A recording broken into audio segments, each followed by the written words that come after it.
Julia stood in front of the mirror in her dressing room, her wedding gown glowing under the soft lights. Her makeup was perfect, but her eyes were red from tears. Just a few minutes ago, Ethan's mother had walked in with a folded document and a cold smile. It was a prenuptial agreement, something Julia had never expected to see on her wedding day.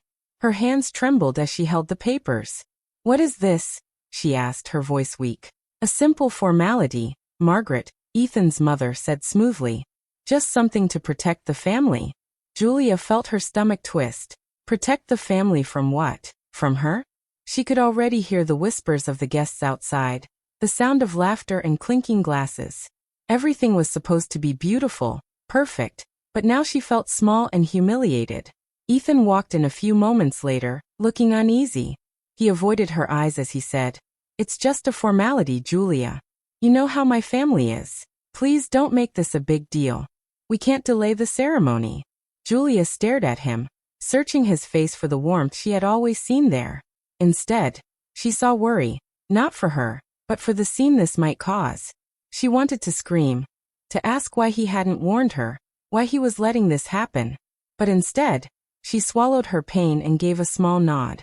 Her heart ached as she picked up the pen. The room felt heavy, as if all the air had been pulled out. She signed her name slowly, her fingers stiff. The sound of the pen scratching on paper felt louder than the music playing outside. When she handed the papers back, Margaret's satisfied smile cut deeper than any insult. "Good girl," she murmured, and walked out, leaving the faint smell of her perfume behind. Ethan reached for Julia's hand, but she pulled away gently. "I just want to be alone for a minute," she whispered. He hesitated, then nodded and left the room. Julia looked back at herself in the mirror. The reflection showed a beautiful bride, but one who already felt broken. A tear slipped down her cheek, ruining a line of mascara. She wiped it quickly and forced a smile. "Love will protect me," she told herself quietly, even though her voice shook. "It will be fine."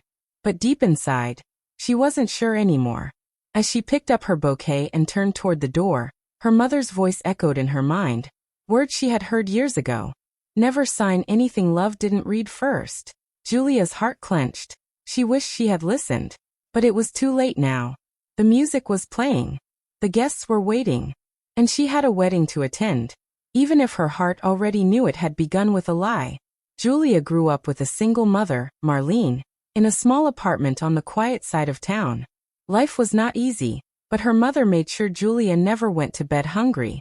Marlene worked long hours as a tailor, sometimes sewing late into the night while Julia did her homework beside her.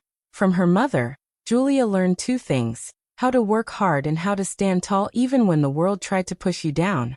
As Julia grew older, she promised herself she would build a better life. After finishing school, she studied business and started a small real estate firm.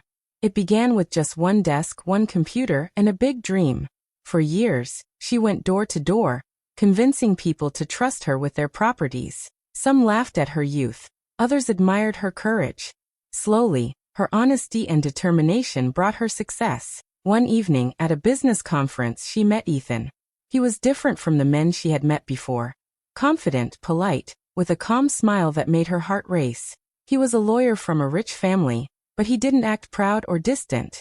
Instead, he seemed genuinely interested in her story. "You built your own company? That's amazing," he told her that night. Julia blushed, not used to such praise. They started seeing each other often.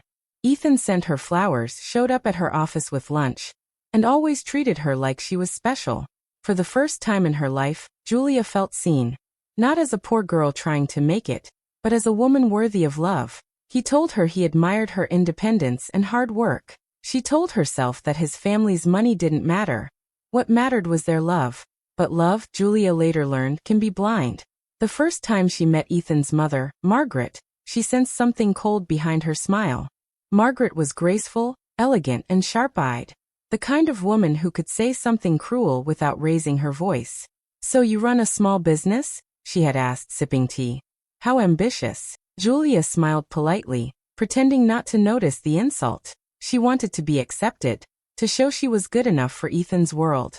Her mother, Marlene, was less convinced. "Be careful, Julia," she warned one night over dinner. Rich families play by different rules. Make sure he loves you for who you are, not for what you can become.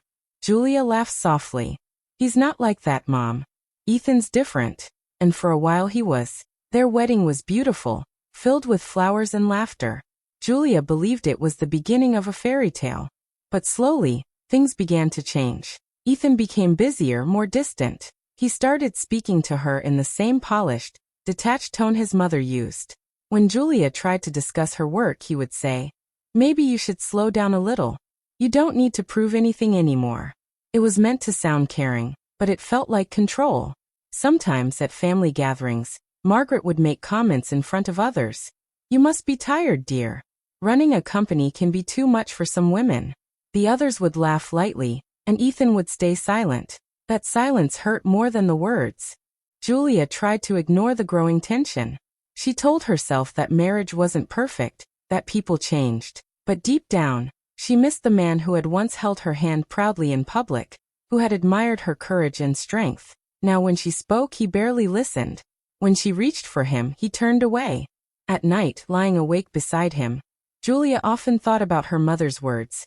"Never let love make you forget your worth." She wondered if she had already done exactly that. Still she stayed. She told herself things would get better, that the man she loved would return. She wanted to believe their love could survive his family's coldness. But each passing day, it became harder to recognize the man she had married. Ethan's laughter faded, replaced by sighs and disapproval. The warmth in his eyes grew dim, replaced by the same proud distance his mother carried. And though Julia smiled and kept trying, part of her heart began to close, slowly, quietly, like a flower that had stopped reaching for the sun. 2 years later, Julia's life looked completely different. Her small real estate company had grown faster than she ever imagined. A piece of land she had helped a client buy suddenly became the center of a government development project. Almost overnight, its value exploded, and Julia's name began to appear in business magazines. Investors wanted to work with her, and her company was now worth nearly $29 million. For the first time, Julia felt proud and free. She had built everything on her own, without help from Ethan or his wealthy family. She thought Ethan would be happy for her, that he would see how hard she had worked. But instead, things began to change. Ethan's family, especially his mother, became colder. Margaret no longer called to ask about Julia's work. When they met at family dinners, her comments carried a sharper edge. "Just remember where you came from, dear," she said one evening, stirring her tea slowly. "Money can make people forget their place." Julia smiled politely, pretending not to hear the insult. Inside, though, her heart burned. She had never disrespected them. She had done nothing but work hard. Why did her success bother them so much? Even Ethan began to act differently. He would ask about her finances, how much she earned, what she invested in, and where her money was kept. At first, Julia thought he was just being curious. But soon his questions became suggestions. "You should move your company's assets into family management," he told her one night over dinner. "It'll make things easier to handle. My uncle can oversee everything. He's good at this." Julia shook her head gently.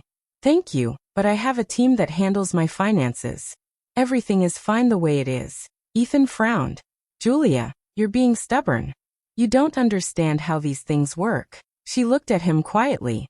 "Maybe not the way your family does, but I understand my business, and I trust my own system." After that, the air between them changed. There were more arguments, more silences. Ethan stopped talking about love and started talking about control. Softly, politely, but always with a hint of pressure. One evening, Julia came home early from work. As she walked past the study, she heard voices, Ethan and his mother. She was about to walk in when she heard Margaret's low, cold tone. "You married her to protect us, not to compete with us," Margaret said sharply. "Don't forget that." Julia froze.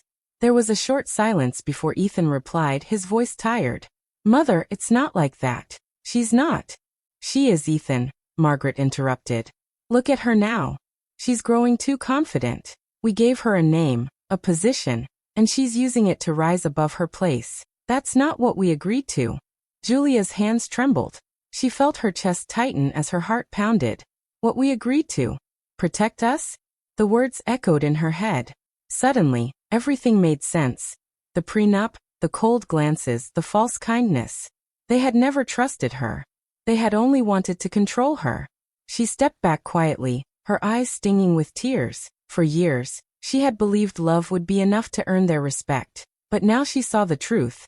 The prenup wasn't just a formality. It was a chain, one she had willingly fastened around her own neck. That night, Julia lay awake beside Ethan, staring at the ceiling. The man she had loved felt like a stranger now. She didn't cry. She didn't speak. She just realized, in painful silence, that the life she thought was built on love was really built on control and pride. And in that moment, something inside her began to change. Not with anger, but with quiet, burning resolve. Ethan's behavior began to change slowly, like a light fading little by little until the room turned dark. Their dinners, once full of laughter and shared stories, became cold and quiet. He often came home late, claiming to be tired or busy with work. When Julia tried to talk to him, he either ignored her or twisted her words until she started doubting herself. "If you really cared, you'd understand how stressed I am," he would say whenever she asked what was wrong. And when she stayed silent, he would sigh and add, "You see? You don't even try to communicate." Julia didn't know how to win anymore. He began questioning her choices, her work, her spending, even her friends. "Do you really need to go to that meeting?" he asked one morning. "You've already made enough money. It's time to relax a little." Julia forced a smile. "Work keeps me focused," she said softly. Ethan chuckled without warmth. "Focused on what, exactly?" "Be careful not to forget who takes care of you." Those words stung.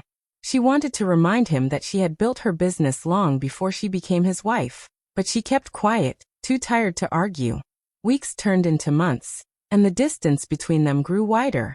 Ethan started locking his phone, whispering during late-night calls, and taking trips without much explanation. When Julia asked, he brushed her off. "Don't be dramatic. I'm just working." But the truth began to unfold in small, painful pieces. One afternoon, Julia accidentally found an envelope in his study, letters from a law firm. At first, she thought it was work-related, but when she read the subject line, her heart froze. Preliminary divorce consultation.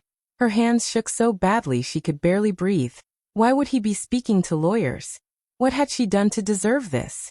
That night, she didn't mention it. She wanted to believe there was a mistake. But deep down, she knew the truth. Ethan was preparing for a future without her. And his family didn't hide their opinion anymore. At social events, Margaret's friends whispered behind Julia's back. She heard them say she was ungrateful and unstable. Margaret even told one of them loudly, "She's lucky Ethan hasn't given up on her." Some women forget their manners once they see a bit of money. Julia wanted to walk away, but her pride held her still. She refused to give them the satisfaction of seeing her break down. Then, as if life hadn't already become cruel, her mother fell seriously ill. The doctors said Marlene needed immediate surgery. Julia spent her days at the hospital and her nights at home, often alone. Ethan claimed he was traveling for business, but she noticed he no longer called to check on her mother. When she texted updates, he replied with short, cold messages like, "Hope she gets better." One night, while Julia sat in the hospital corridor, her phone buzzed. A friend sent her a photo. Ethan at a restaurant, smiling across the table at a woman Julia recognized instantly, Clara, his ex-girlfriend. The same woman Margaret had always spoken fondly of, saying, "Clara was perfect for Ethan. She comes from a family like ours." Julia felt her chest tighten. She stared at the photo until her vision blurred. He wasn't on a business trip. He was with her. When Ethan returned home 2 days later, Julia waited for him in the living room. Her eyes were swollen, but her voice was steady. "Who is she?" she asked quietly. Ethan froze for a second, then gave a small, careless laugh. "Don't start, Julia. You're imagining things. I saw the pictures," she said, her voice shaking now. "You were with Clara." His face hardened. "You're overreacting. Clara's just a friend. You really need to stop being so emotional. It's exhausting." Julia stared at him in disbelief. "You lied to me, Ethan. My mother is sick, and you're out dining with another woman?" He sighed loudly, rubbing his temples as if she were the problem. "Julia, you make everything about you. You always play the victim." Something inside her snapped. "After everything I've done, this is what I get?" I stood by you when your family treated me like a stranger, and now?" Ethan cut her off with a cruel smile. "Oh please, don't act innocent. You think you're untouchable because of that little business of yours? Don't forget, even if I left, you'd walk away with nothing. You signed that prenup, remember?" The words hit her like a slap. For a moment, the room went silent except for the sound of her heartbeat. Julia felt her tears fall, but she didn't wipe them away. She looked at Ethan, really looked, and realized that the man standing before her wasn't the one she had fallen in love with. She took a slow breath and said softly, "You're right. I did sign it, and that was my mistake. But don't forget, Ethan, everything you think you own I built without you." He didn't reply. He just turned and walked upstairs, leaving her standing there in the quiet. That night, Julia sat alone in the living room, surrounded by silence. Her heart hurt, but it also felt strangely clear. The pain that once made her weak was now turning into something stronger, something sharper. She looked around the house, his mother's paintings, his family's furniture, and realized none of it belonged to her. But her mind, her strength, her work, those were hers, and no one could take them away. By the time the first light of morning touched the window, Julia had made a decision. She wasn't going to cry anymore. She wasn't going to beg for love that humiliated her. She was going to stand up, not as Ethan's wife, but as Julia, the woman who had built everything from nothing. And for the first time in a long while, she felt something close to peace. Not because her pain was gone, but because she finally knew who she was. Julia quietly contacted a lawyer one morning. She didn't tell anyone, not even her closest friend. Sitting in the lawyer's office, she felt both nervous and calm, as if something inside her had already accepted the truth. The lawyer, a kind middle-aged woman named Mrs. Brooks, spread out the old prenuptial agreement on the desk. She read through the pages carefully, her glasses sliding down her nose. Julia waited, her hands clenched together in her lap. After a few minutes, Mrs. Brooks looked up and said gently, "Julia, did your husband or his lawyer ever explain this clause to you?" Julia frowned. "What clause?" Mrs. Brooks pointed to a paragraph written in small letters near the end of the document. "This part says the prenup becomes invalid if either party commits adultery or lies about financial matters before or during the marriage." Julia's heart skipped a beat. So if Ethan cheated or hid money, then the agreement is void. Mrs. Brooks finished. "You would not lose your assets. In fact, you'd have full control over your own property." Julia sat back in her chair, silent for a long moment. She remembered the photos of Ethan and Clara, the secret meetings, the late-night calls. And she also remembered hearing Margaret brag once about moving Ethan's trust funds to a private account before the wedding. A quiet smile spread across Julia's face. "Then it seems both conditions apply." Over the next few weeks, Julia gathered evidence carefully. She collected text messages, photos, and hotel records proving Ethan's affair with Clara. She also found documents showing he had hidden part of his assets before their marriage, something the prenup clearly forbade. Mrs. Brooks organized everything neatly in a file. "When the time comes," she said, "you'll be ready." Julia waited for that time patiently. When their third wedding anniversary arrived, Ethan surprised her by inviting her to dinner. He said he wanted to start over. Julia agreed with a calm smile. "That sounds lovely," she said. The dinner was arranged at an expensive restaurant, the same one where they had celebrated their engagement years ago. Margaret joined them too, wearing her usual pearls and smug expression. Julia arrived in a simple but elegant black dress, her confidence shining quietly. Ethan smiled when she sat down. "You look beautiful, Julia. I'm glad you came." Julia smiled back politely. "Of course. I thought it was time we talked honestly." Margaret raised an eyebrow. "How nice. Honesty is always important in marriage," she said with a small fake laugh. Julia looked at her calmly. "I agree. Which is why I brought someone who knows all about honesty." At that moment, Mrs. Brooks appeared, carrying a brown folder. She placed it gently on the table. Ethan's smile faded. "What's this?" he asked, his voice uneasy. "Divorce papers," Julia said softly. "And proof that your prenup is no longer valid." Ethan's face turned pale. "What are you talking about?" Mrs. Brooks opened the folder and took out several documents. "Mr. and Mrs. Turner," she said in a calm, professional tone. This agreement became void when Mr. Turner committed both adultery and financial misrepresentation. We have all the evidence needed to confirm that. Margaret's teacup clattered against her saucer. Adultery? Financial? What nonsense is this? Mrs. Brooks continued, unbothered. Your son's private accounts and his relationship with Miss Clara Jones are well documented. As a result, Julia's company and her assets remain completely protected.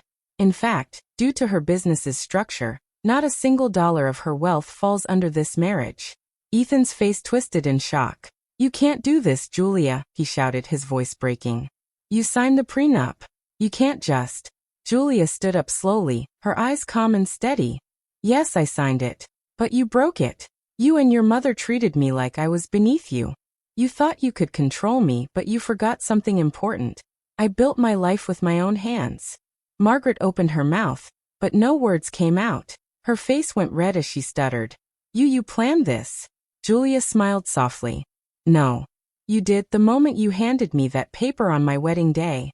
Ethan slumped back in his chair, speechless. The proud, confident man she once loved now looked small, almost pitiful. Julia reached into her purse, took out her wedding ring, and placed it gently on the table. You can keep this, she said. It's the only thing I ever took from you. Then she turned to Mrs. Brooks. Shall we? The lawyer nodded. Together, they walked out of the restaurant. The air outside was cool and fresh, and Julia took a deep breath. For the first time in years, she felt free. Behind her, she could hear Margaret's angry whispers and Ethan's desperate voice, but they no longer mattered. As she stepped into her car, Julia looked at her reflection in the window. She didn't see the broken woman who once begged for love. She saw a woman who had survived, fought back, and won. Her lips curved into a quiet, confident smile as she whispered to herself, They thought they owned me, but I was never theirs to own. And with that, she drove away, calm, radiant, and finally in control of her life. Julia moved into her new home by the sea, a peaceful place where the sound of the waves greeted her every morning.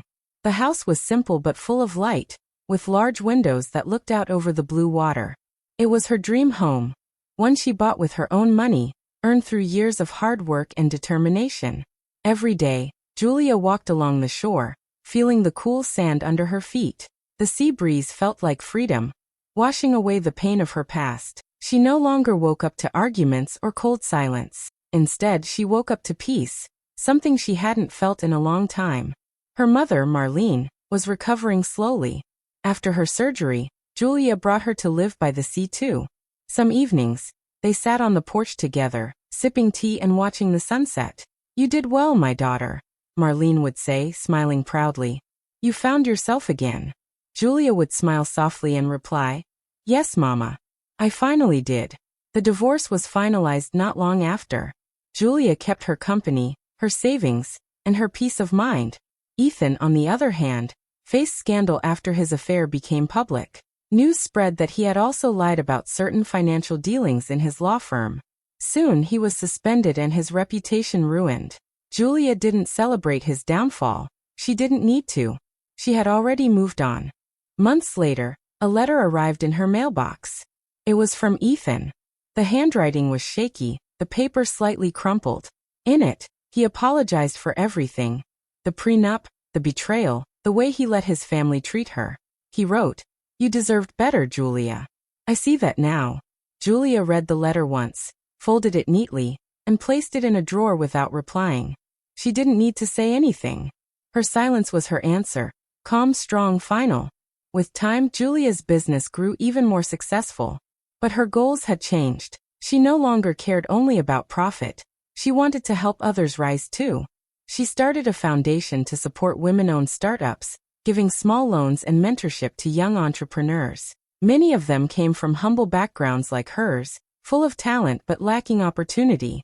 Whenever she spoke at workshops or interviews, Julia shared one message: never let love or fear silence your voice. Protect your dreams, and learn to stand on your own. Dignity is a kind of wealth that no one can ever take from you. Her words inspired many.